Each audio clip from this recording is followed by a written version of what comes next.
Welcome back to Question Period. Well, as the U.S. election gets nastier between Donald Trump and Hillary Clinton, what impact is all this having on Canada?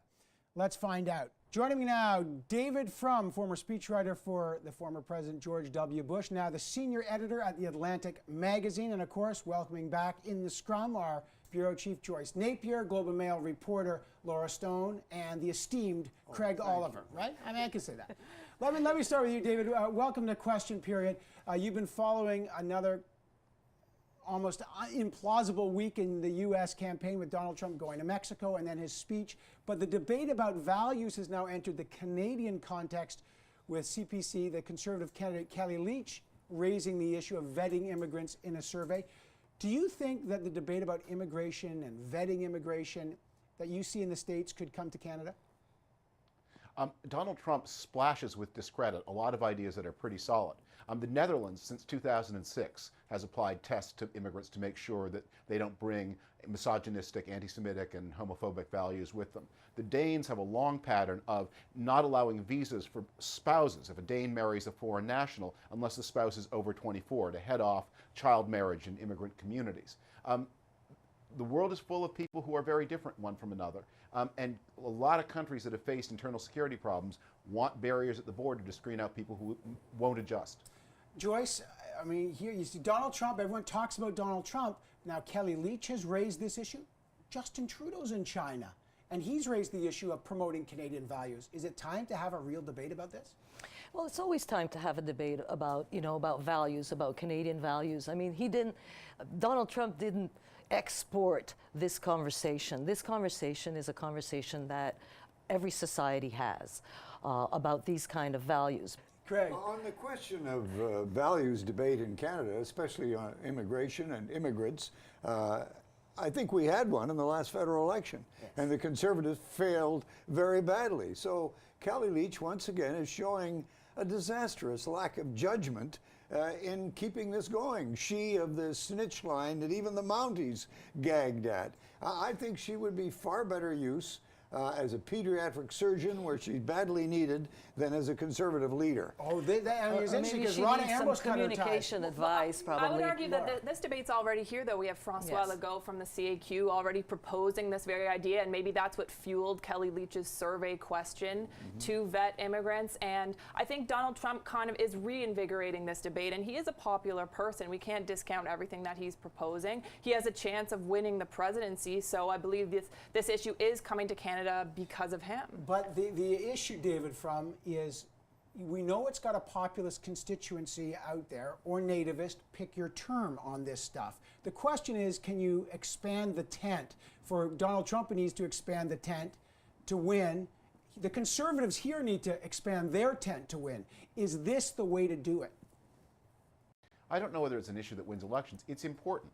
As migration flows intensify, there are more immigrants coming into Europe in 2016 than even in 2015, that huge year of the surge. And as so many of them come from war-torn and troubled places, people on the receiving end have reason to worry. They see the kind of security threats that Europe has so horrifically suffered from, and they want to know what can be done to prevent it at the border. The problem, of course, is that most of these threats show up not with first-generation immigrants, but with second-generation. It is the first generation are scrambling to make a new life. They're children who grow up between two worlds. That is often where the radicalism manifests itself, and it's very hard to know what you do about that. George. Well, I think that it is a debate. It's a very touchy debate, and we're all kind of afraid of it, but it's a debate that has to take place. There's a recent survey in France, for instance, where Muslim women are saying they're looking at us in a different way now. They feel it. They feel the hostility. So if we don't talk about it, and we have to talk about it, we have to find a decent way to talk about it, a sort of more diplomatic way, perhaps. But how do you talk about after the Charter of Values in Quebec? Well, I think Trump is really tapping into the frustration here. That's not just about immigration, but about jobs and the economy, and people are blaming it on that issue. Yeah. And we ran a survey that said 75% of respondents agreed or somewhat agreed that people coming from the Middle East should face greater screening. So this is something that is out there in the world. We don't know how strongly people feel about it, but they're talking about it. And I think it does have to do kind of with more what's going on in the world, not necessarily just the issue of immigration. While we have David here, and he follows American politics far more closely than we can and do, What are the chances that this guy can win an election, David, especially since in recent days it looks as if in both Georgia and Arizona, for the first time in 40 years, they may go Democratic? Look, he's way behind, but let's bear in mind he is the second most likely person on earth to be the next president of the United States, and so that is better than most people. It's something you really have to plan for and think about, especially if you're in Ottawa.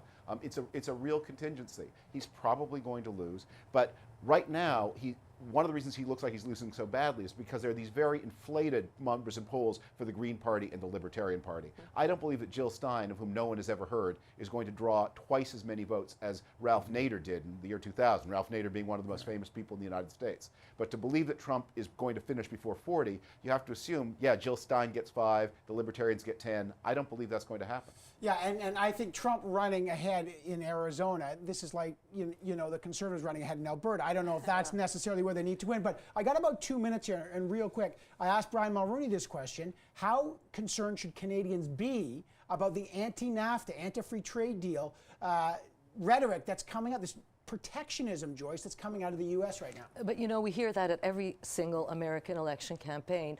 Barack Obama campaigned also and said, I'm going to take a look at free trade, I'm going to take a look at NAFTA.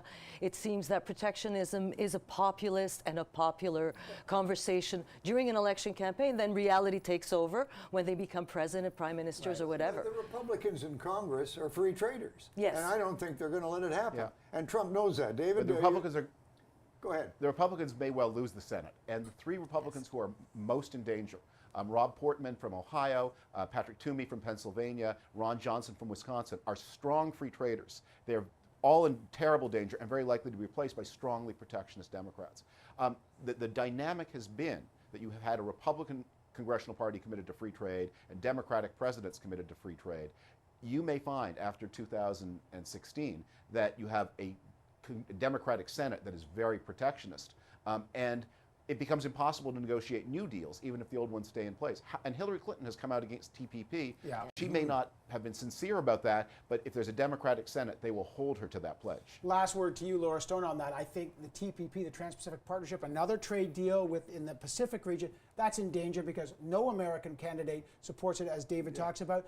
But the Liberals are clearly concerned about the anti-free trade deal, which is why they had the Canadian ambassador to the U.S. brief them on a bout of protectionism. What does Trudeau have to do there? Well, I think what's really interesting about all this is how different the tone that Trudeau is setting. You know, we talked about what were the Canadian values to him. He's an inclusive person. He wants to broaden the tent, you know, in the face of all this protectionism. So I think he's going to continue to do that. And I guess, you know, he'll have to face the music when it's determined who becomes president. All right, well.